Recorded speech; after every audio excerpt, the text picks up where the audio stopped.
1779, Muncie, Indiana was founded. It is located in Delaware County with around 70,000 people. Muncie functioned majority on wartime production. This started to bring expansion to the town. From the 1940s to 1960s, Muncie kept expanding exponentially. From this growth, Muncie started to expand its education system because it led to the growth of many schools and, most importantly, Ball State University. It was famously founded by the Ball family, known mostly for their mason jars.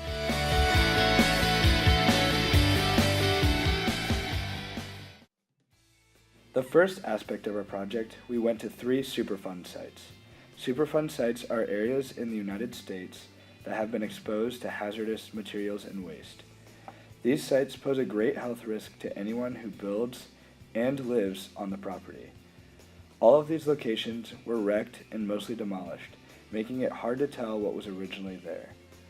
Due to the lack of infrastructure spending by the city, these sites remain virtually unlivable. The first place we visited was a plot of land located off of 9th Street that had not been taken care of in many years. This contamination was due to a tool and die manufacturing site located across the street that had polluted the land due to poor industrial practices. The contamination of this site could cause a variety of health problems to anyone who decided to live on it. The second Superfund site we visited was located off of Madison Street. 5 years ago, a pipe burst underground that leaked semi-dangerous chemicals and contaminated the land above. The Muncie City Development Council have been slowly working on restoring these dangerous properties to ensure the health and well-being of the people who live around them. In the past 5 years, Muncie has put vast amounts of money into repairing roads, bridges, sidewalks, and polluted properties. Alongside the city development and restoration, Muncie has dedicated endless funds into ensuring the revival of the once prosperous White River, which had rapidly decayed since the late Industrial Revolution. This map clearly outlines the pollution that infects the city of Muncie and its surrounding areas. The dots represent either Superfund sites, underground leaking storage tanks, or brown fields that scatter across the city. The streaks of blue, yellow, and red are flood zones that are caused by inferior and outdated drainage systems. The blue dots represent the progress on repairing damaged and unlivable properties due to Muncie's increasingly popular city cleanup movement. Along with the devastating pollution, downtown the Muncie economy took a huge hit with the closure of Marsh Superstores in 2017. Marsh Grocery Stores began with Ermal Marsh, who was one of the many siblings that started the Marsh Grocery Stores. In 1930, Ermal Marsh opened the first store.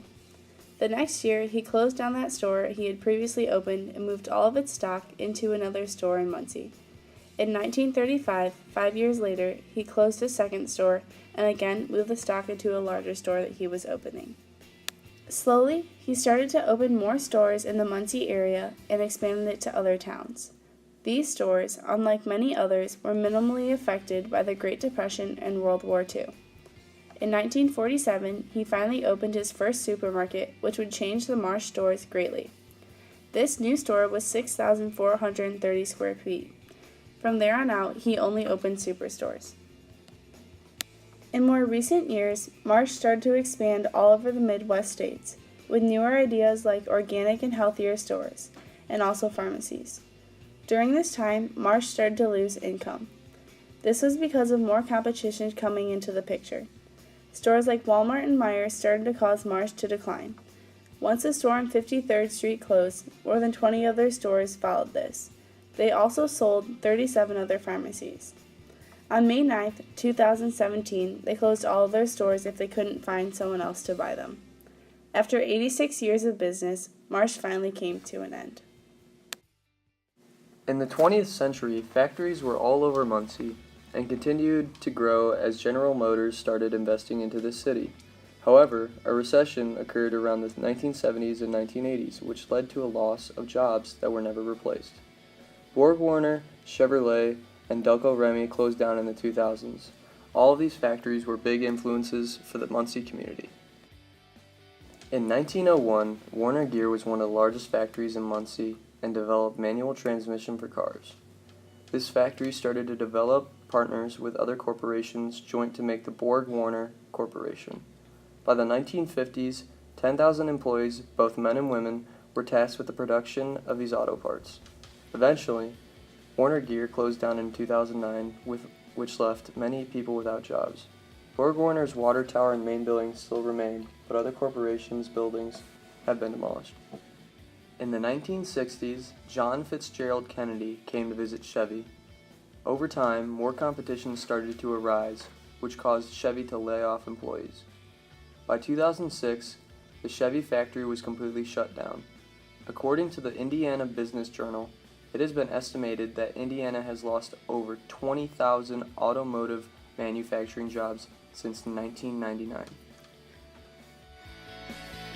With the loss of these factories, the Muncie community had been left in ruins. With nothing left but small manufacturing and local businesses, Muncie began to make major cuts due to the lack of jobs, money, and people that made up this once vibrant community. The average income level dropped, and some local neighborhoods began to become flooded with crime and poverty. Over time, these local factories started to go bankrupt and were left abandoned with no one left to fill them.